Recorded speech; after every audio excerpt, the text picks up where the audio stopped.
call this Guthrie City Council workshop to order, and we've got we really got about 5 things to talk about. And Serena, I'm going to turn it over to you to bless my heart. Thank you very much. We've got 3 actual workshop items that are that were with presentations. So without further ado, I would like to introduce the Pollard Theater to come to the table with us and discuss, or at the head of the table. Okay. Where would you like me? Come to the head of the table. Okay. Yeah. That way. Thank you. You know, where I was raised, Mike, if you sat at the head of the table, you buy the meal. Well, that kind of works that way at my house. I'm pinch hitting for Robin Lang, so I'll probably stumble through this a little bit. But I was asked, I guess, to update the City Council on the status of the Pollard.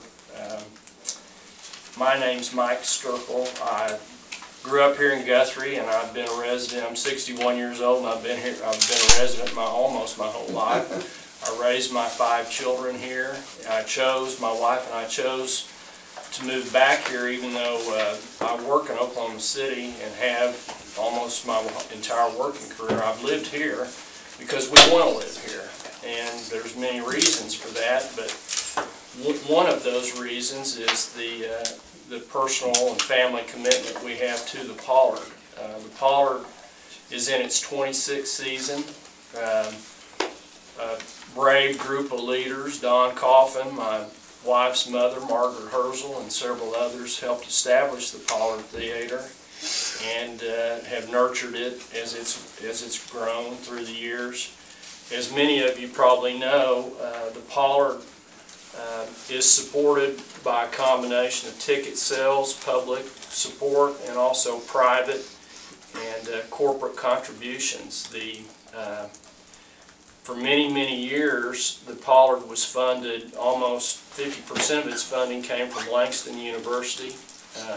There was a partnership between the university and the Pollard where its students acted and built sets and were very much involved in the theater. And unfortunately, over the years, the public support that the Pollard receives has diminished. Today, it still receives about 10% of its funding from the State Art Society, but it no longer receives any help from the state regents of higher education or from the tourism department, two different institutions that have provided it funding in the past. The negative consequence of that has been we've had to reduce the size of the productions at the Pollard. We've had to replace that public support with more and more private and corporate support. And quite candidly, I'm very proud of the work that the board of the Guthrie Arts and Humanities Council has been able to do to help solicit and replace some of that funding. But as I said, the negative consequence is we've had to cut our staff and we've had to reduce our expense structure. And for those of you who may have seen Beauty and the Beast and Peter Pan and some of our very, very nice musical productions, we are no longer in a position we can create that kind of theater. And that's very unfortunate. In my work, I have traveled all over this state to small communities, mainly calling on banks and other bankers. And whenever I tell them I'm from Guthrie, they always smile and talk about what a wonderful community we have here. And the fabric of this community is its historical significance, the beautiful buildings that we have throughout our downtown area, and all of the arts that the city has, the Bluegrass Festival, the Pollard, all the things that help make our community so vibrant. And I think the cornerstone of that and the foundation of that is the Pollard. And we've got a brave group of leadership that's not going to let our theater, we're not going to lose our theater. But for us to be able to do the wonderful things that we've been able to do in the past, we've got to have more financial help. And anything that any of you can do individually to help us or the city can do, Lord knows we're not naive to the challenges all of you face here in dealing with the challenges the city has. But we feel the contribution to our community that Pollard makes is so significant that we've all got to nurture it, you know, any way we can. So I'm not sure exactly what it was Robin would have said, and I'm sure she would have said it a lot more eloquently than me, but all I know is I love the theater. I love what it does for Central Oklahoma and for Guthrie, and we all need to wrap our arms around it and love on it and help it. Well, I agree with you, Mike. I've said many times that as I've traveled the state as mayor, I don't go to a mayor's conference or mayor's retreat that mayors from all over this state tell me my wife insists that we go to Guthrie. Number one for the Pollard, number two for just the great experience of it. So I think you did a tremendous job of presenting your feelings and your feelings for the Pollard. Mary, what if we put an annual support, like we do the 89ers once a year? What if we did a big event to fund the Pollard once a year from the city of Guthrie? I mean, throw out the carriage rides, put on our Victorian clothes, and get out there and get the people to come to Guthrie once a year to help us fund the Pollard. Make it somehow put our heads together and make it a once a year event, and everybody puts it on their calendar. It's that time to go for the Pollard. And people from all over the state would come because everybody loves the Pollard. And if we put that image on that we have. They do have an annual gala every year that they've been doing for the last, what, 2 years for sure, that you all started. Well, it needs to be bigger. It could be bigger. Yes. Yeah, we could definitely help enhance that. Right, for sure. I think what they've got going on is really, really good. They'd have to get a bigger place, but We could do it. I don't think We that'd be could a do big it. problem. I've got a question. I know this is, you know, we all think the Pollard's important, but I've just heard, I guess, rumors that the Pollard might go out of business. I've heard some dollar amounts. I'm not hearing any of that. I mean, I'd like to help the Pollard, but if it's... We're not going to let the Pollard fail, okay? There's too many hard-working people who aren't going to let it fail. But the situation we're in, though, is we can't produce the theater that we are accustomed to producing because we don't have the money. And we're fighting as hard as we can to raise the level of individual contributions to the Pollard. We established a patron group called the Backstage Society 3 years ago, and we've been very successful in soliciting memberships to that, and that's helped a great deal. We're trying as hard as we can to raise corporate money. The unfortunate thing is the big name supporters in Oklahoma City won't give unless there's a presence in Guthrie. They won't give here. And even though so many of the people that attend the Pollard live in Edmond, live in Oklahoma City, I mean, we've gone through all the demographic studies of who buys our tickets, and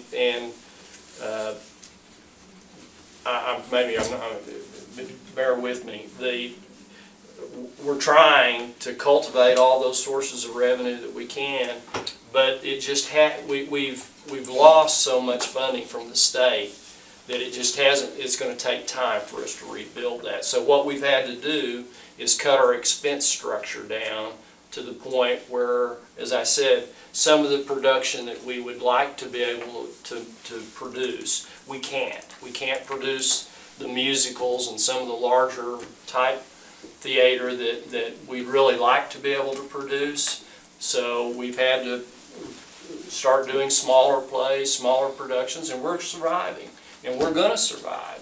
But for us to do the things we'd really like to be able to do and to restore the theater to what it once was, we've got to generate more revenue sources. Well, I guess my quandary is what kind of numbers we're talking about. I mean, well, you know, what's healthy, I'll tell you, okay. Where are we at now? I'll give you some perspective. At the height of our state funding, we received half of our funding from the state of Oklahoma.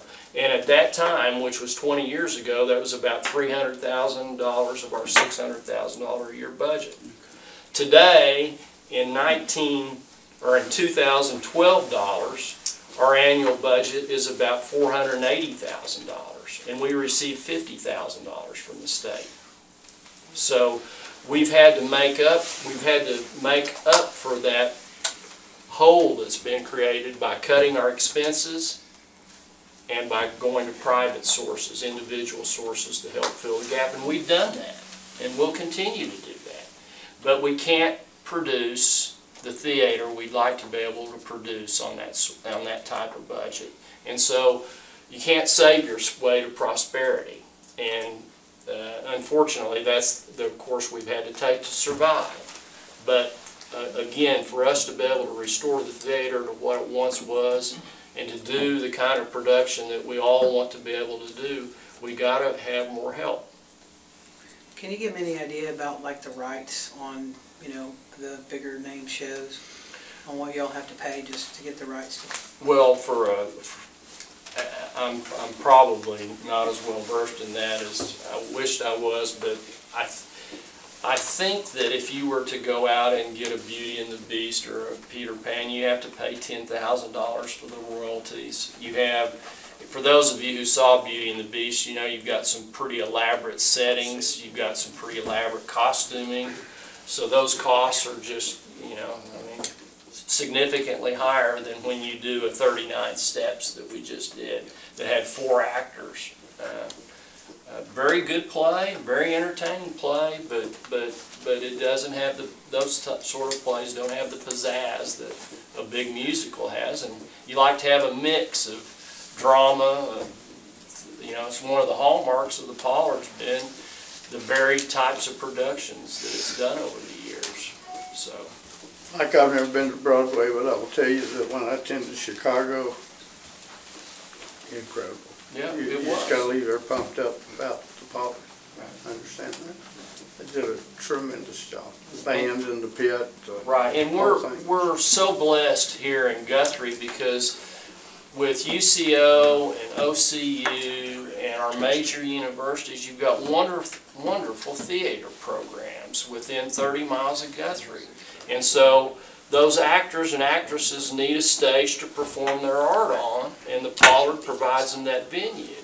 Not only that, but we've got such well-versed, trained professionals that are a part of our resident cast. They learn, and many of you know the play that we have going right now, the Territorial Christmas Carols, been playing for 25 of our 26 years. If anybody wants to read it. About 40% of our ticket sales to the Territorial Christmas Carol are student groups. And for many children, it's their introduction to the theater. It's the first time they've ever been in a theater. And for many of them, it may be the only time they're in a theater. So not only do we contribute greatly to the economic vibrancy of Guthrie and Central Oklahoma, but there's a big educational purpose that the Pollard has as well. And so it's just an important piece of the fabric of Guthrie, and it needs to be taken care of. Well, I'm sorry I was late, so I probably missed something, but what are you asking for? I'm here, I don't know the answer to that except for help. And I don't know specifically how you can help me. It'd be great for the city to say, here's $100,000, go help the Pollard. You don't have it. I know that. I'm not naive enough to walk in here and say, hand us money. I just need help. You all represent the leadership of this community. You all are the ones who, I hope, understand how important the Pollard is. If you don't, I'm here to help explain that to you, or maybe help influence your judgment towards that. You know any of the So economic what do I numbers? want? Your help. Yeah. I don't know what that means, but okay. Well, you could join our backstage society. You could come to our theater personally. So are you talking to just us, or are you talking to people that are watching us? I'm talking. I was asked at 3 o'clock this afternoon to be here. To pinch hit for a lady that was going to be here that was probably much better prepared than me. So You're I casting your apologize. bread upon the water. but I'm Well, if very, the city council can't stand up and be countered, there's something wrong with every one of us in here. I've And heard you say that. I, for There's one, know we something wrong will. with all of us. I know this city council, that when they bite into something, they get it done. One way or the other, we get it done.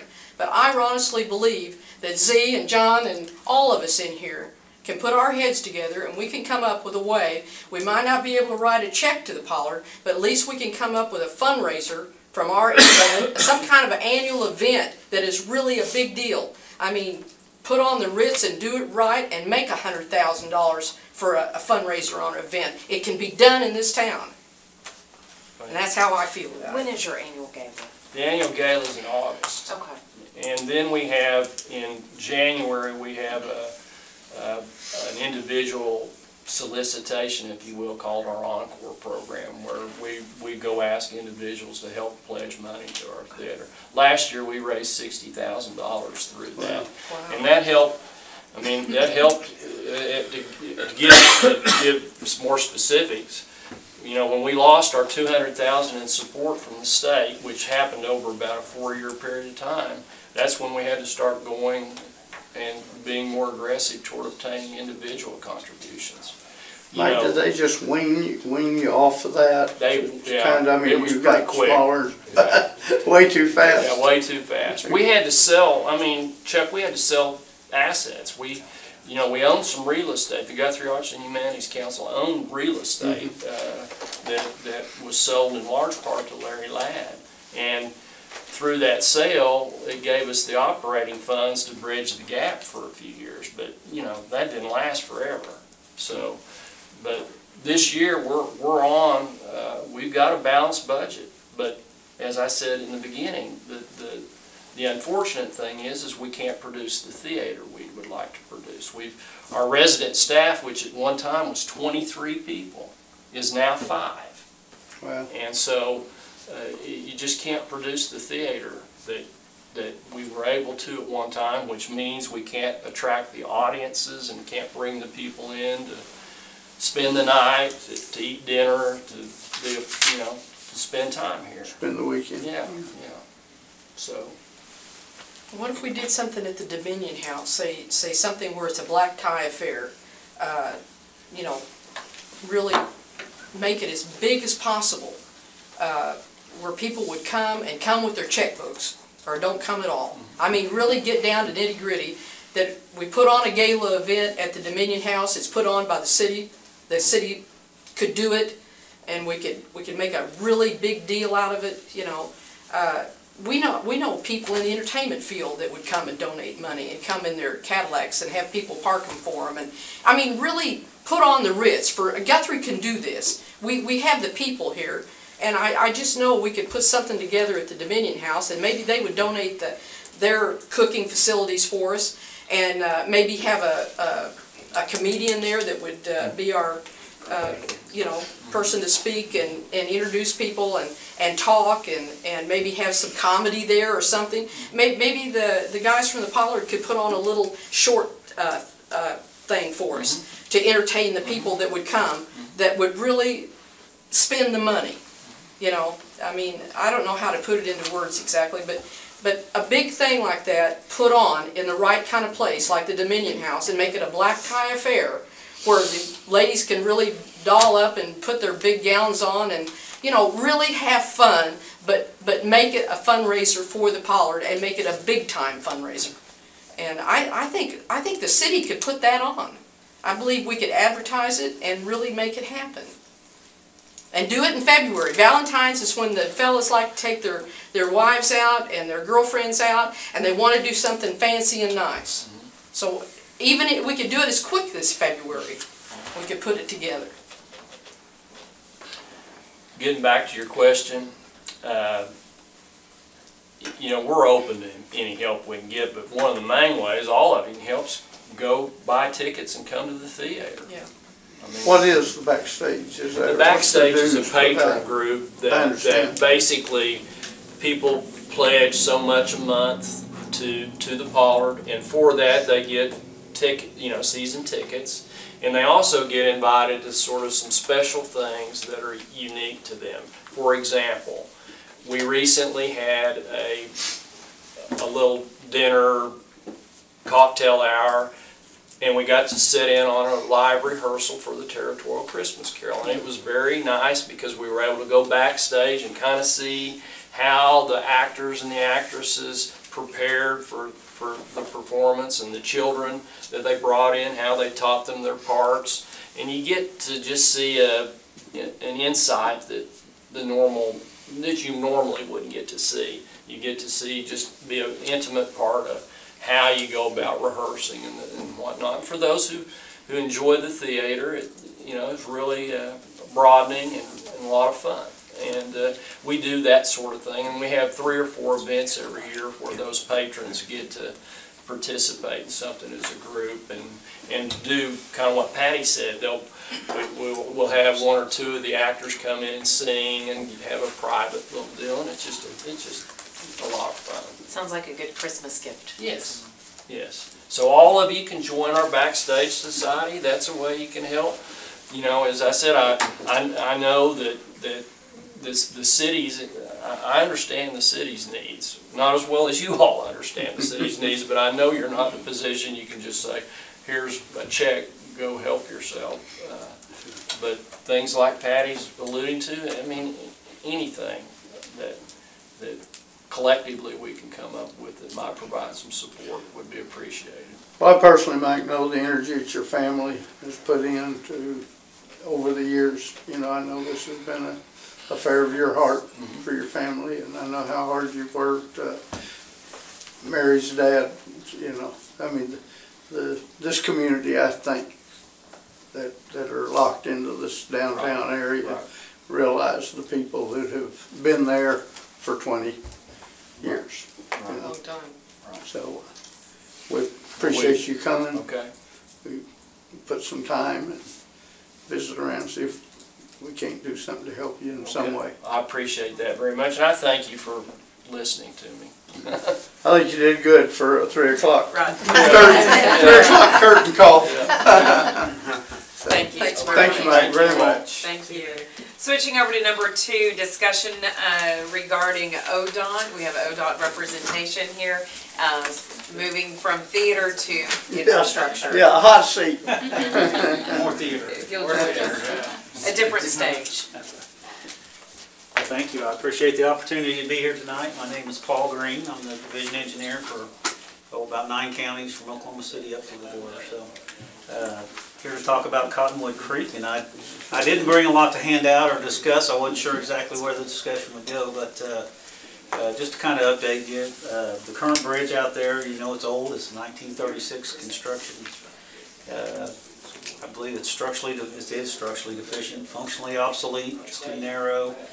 Some of the members are certainly aging. Its sufficiency rating is 21.1, which sounds really bad out of 100.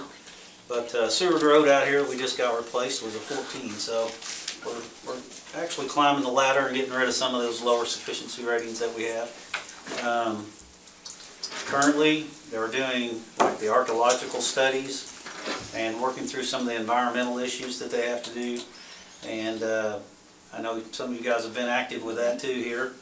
I did kind of talk about the State Historical Society and some issues that we'd had, but I need to back off of that a little bit. We had some design issues on this thing, and if you go back to the history of it, in 2007 we actually added this project to our program, and it was for $5 million. And that was really based on the size of bridge that's there now.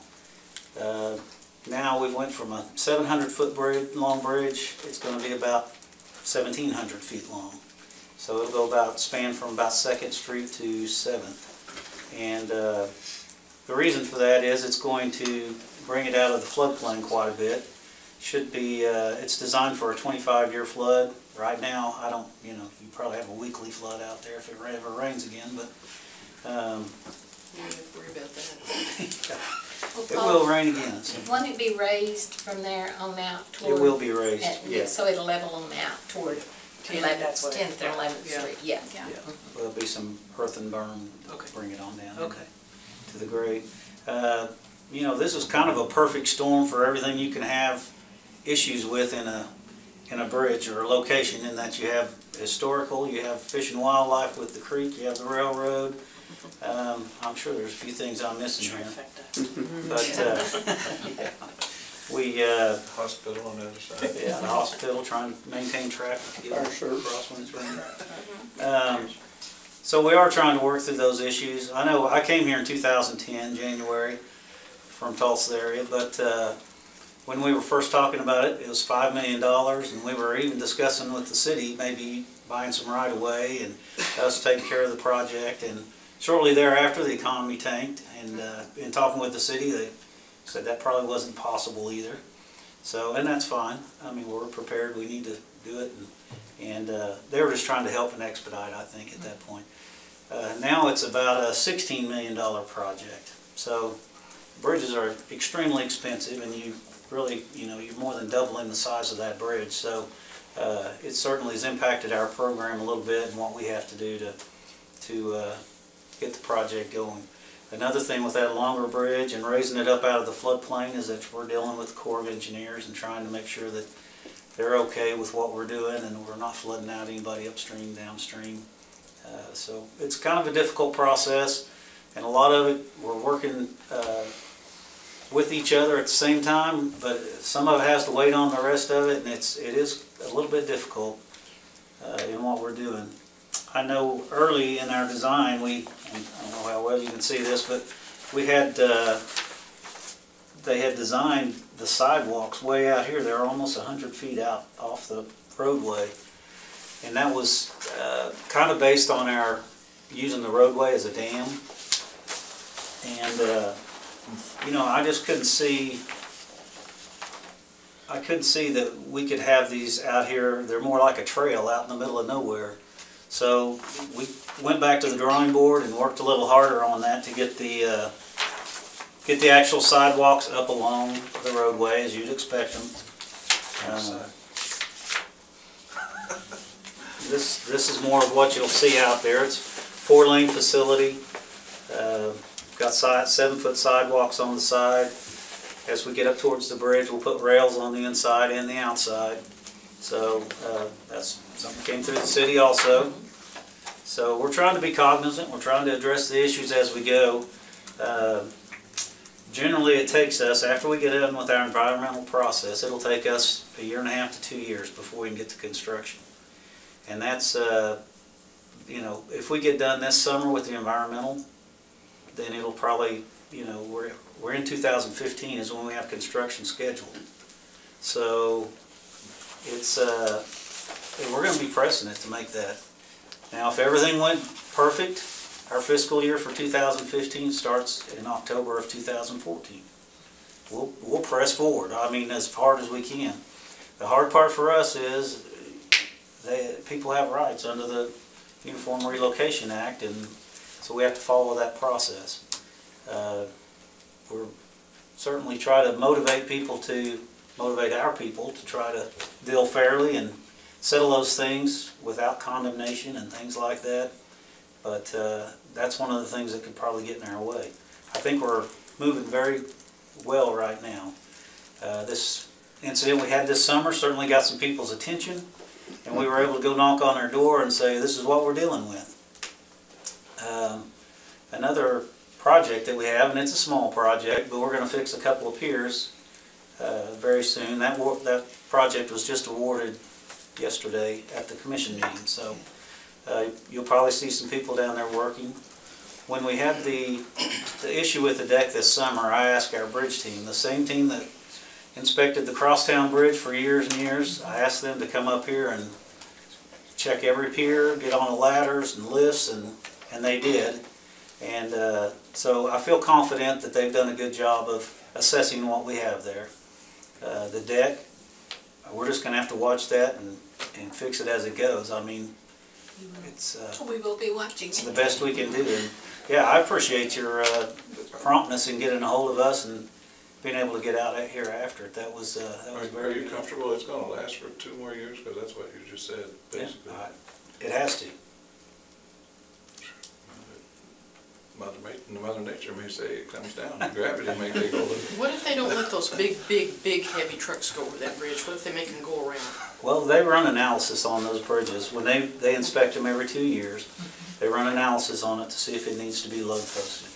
And I mean, you always hate to be overconfident, but I really feel confident in the guys that went out and looked at this bridge and their ability to analyze those loads. So, you know, aged concrete, I mean, you're just going to have problems with it. I don't want to be a Point Pleasant, Virginia either. Remember when it caved in? Well, I'll tell you how the community's tied to it. Like myself and Serena went to the junior high and spoke to civics classes, 3 civics classes. And in the top 3 deals from 8th graders was, when are we going to do something about this? So they're hearing it at home, and I understand that, you know. In skate parks. But that was bridges and skate parks. There'll be land outside the bridge. So the community, I would say you 5 times a week at a restaurant or on the street, somebody asks me, Chuck, what's going on with the viaduct? And I put it right on you immediately that it's a state project. It is, absolutely. But I know the community's concerned about it, and you know, if putting a buffalo on the wall when they close 2nd Street is going to hold this project up, that buffalo can go to Fort Sill. You know, as far as I'm concerned, those kind of aesthetic things are, I don't know how many buffalo run through Guthrie. I remember a run, but I don't remember a buffalo run. Well, and I appreciate that, and I really don't have a lot to say about the aesthetics part of it, and it's a hard thing for me. I didn't have an engineering color class or anything. So. Is that really the holdup? No, it's really not. It's a lot of things happening at the same time. But I will tell you, that's going to be the last thing probably decided. But I think we have their attention. I think they're very responsive to what we want and what we need, and they know that we need to start this right-of-way process immediately. And that's the conversations we're having with them at this point. If we could get like that done, can we start earlier than 2 years? Because I'm not comfortable that it's just like 2 years. I think we could start earlier in 2 years if we could buy the right-of-way. That's the thing I can't tell you is if somebody has 3 months to respond, or you know, you've got to offer them that opportunity. And you know, we have a lot better luck with residential purchasing than we do with businesses. I mean, that's just my perception, I guess, but it's probably true. But Well, and I think where we're all coming from, and you know this already, is that when it hits the nightly news in the summertime, you know, our phones are ringing. oh, sure. And so, Why didn't you do something? yeah, so you know, I can appreciate that. That's essentially why, you know, we're posing the question. Obviously, the earlier the better. And I understand. I certainly understand your positioning behind it. We're the guys that get and ladies that get the phone calls that, you know, when it hits the news. And I've heard the $6 million number for several years. I said I don't think $6 million will tear that one down. You know, let's build another one. What's we got plenty of buildings for people to move their businesses to here also. Yeah, so that's good. That is good. Well, what's the roadblock with the Historical Society, the State Historical Society? Is that still a roadblock, or? I wouldn't call it a roadblock. I mean, it's just, you have to have everything pretty much designed, pretty much done, before you can really finish that part of it. And the studies are still underway. Maxine, you may, or Renee, you guys may have a better idea of how that works than I do with SHPO. Renee probably has a little better handle on that because she's worked with SHPO a lot more than I have. However, I do know that they do have their rules and regs that they go by. Maybe you can elaborate. Some of it, quite honestly, has been a little confusing, and I know as part of the, what is it, NEPA, that there are certain requirements that they look at. NEPA's I believe, a federal regulation that basically says that they're not, in a new project, touching anything that would take away from the overall look, what they call the fabric of the downtown. You know, since a new bridge is going in, how will that look if somebody's standing in the downtown area? You know, they don't want something that looks ultra modern. Well, in all my discussions with ODOT and the engineers and the designers there, they're very cognizant. They fully understand that whatever is going to go up will complement it. the historical group, and I'm referencing specifically the state side, not our local group, is very concerned with that, and they want to make 100% certain that all T's are crossed and all I's are dotted and that type of thing. And I think that's where everything comes into play. But Mayor, as you said, you know, if the aesthetics is an issue that's holding it up, we need to move forward. Step and fetch. But Safety The safety. is a bigger factor. yeah, absolutely. But there's two different aspects of, how do I say, the nicety of it. The historic aspect, and then the afterwards adding, as you mentioned, the buffalo or something like that. You know, the comment that always comes back is, you know, you can't build a 100-year-old building. You know, it just doesn't work that way. And they take their time, because once a building is gone, or once a look that complements the area is gone, you don't bring it back. And that's why, you know, the State Historical Group is taking its time. They want to make sure they don't get the call that says, why didn't somebody raise this flag? But that's got to be balanced evenly with the health of the community, the safety of the community, and health and safety trumps aesthetics every day of the week.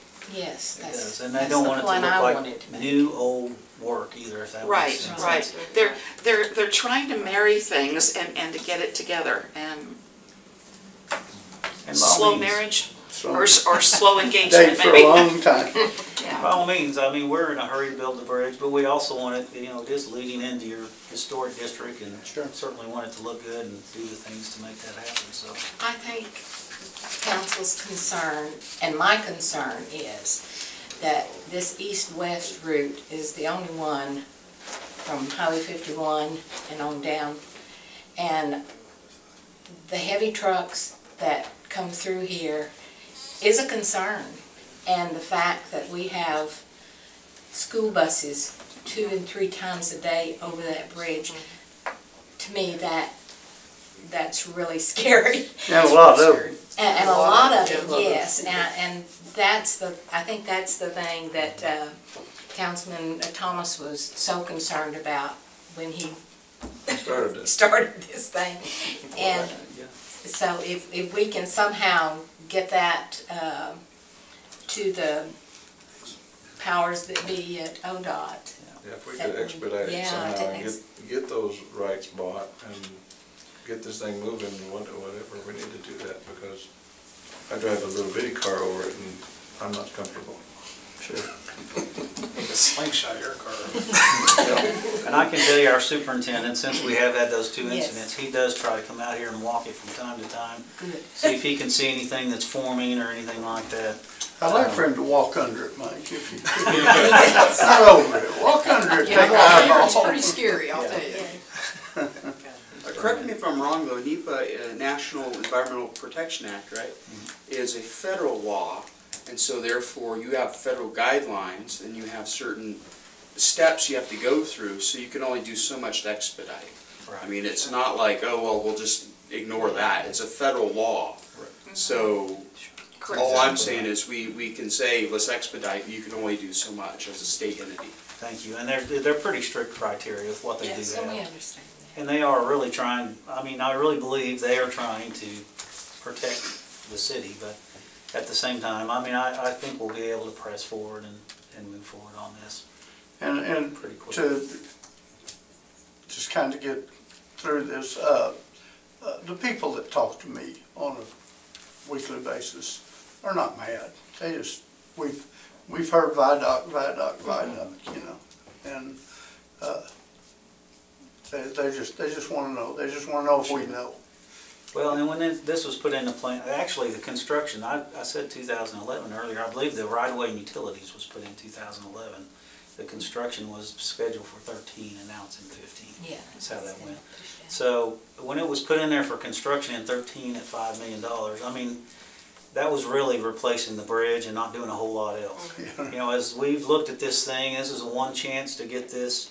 Right. It's carrying 13,000 cars a day, which is well over what a 2-lane road ought to carry. So we're looking at it. We're also maintaining traffic while we build this. This bridge is gonna be up here while the old one's down here, and you've got a place this wide, you know, it's gonna be very difficult and expensive to build it. The size and scope of this thing has grown immensely since we started, so. I appreciate you coming. Thank you very much for bringing that information. I think you answered some questions for some of us that have just kind of been languishing on this. Well, I can assure you. It gives us something to tell concerns us. When I took this job, Secretary Ridley talked about this bridge, one of the first things that he talked about, and it's important to him. Guthrie has a special place in his heart, and so we're certainly trying to take care of things as best we can. And you are. I appreciate it. And he's been very helpful to me when I call and ask questions. And, well, thank you. And when Tenny calls and asks questions, we're very pleased. Please feel free to pass people along to me. I'll leave some cards there or something. That'd be great. That'd be tremendous. I'll be glad to talk to them, and we're certainly working with people to try to make them aware that we need to move quickly. Well, thank you for your time. Thank you for your expertise. You think you're a fourth of the way through on buying property through there? No, we can't buy property until we get done with this. This other first, okay. And we did have a meeting in May of last year, and we should have another meeting somewhere to try to move forward. Thank you for all your hard work. We appreciate it. Well, thank you. One of the other top 3 items that we heard, speaking to the schools, besides the viaduct, was why is there not water in Mineral Wells Pond? So without further ado, the staff has met with engineers, etc., and we've come up with 3 potential ways to fill the pond adjacent to the city park. And take it away, Maxine. When I was given this task, I thought it was a real challenge, but I called Bill Myers and I got my guys, my superintendents together, and we sat down at the table last week and we came up. I was surprised and amazed at the ideas that came out of these people's heads.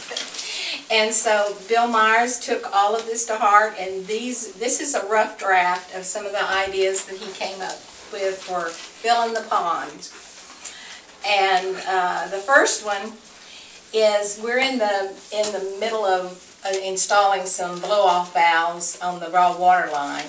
And so he took that, and on one of the valves that we will install past the chlorine injection system, he felt like we could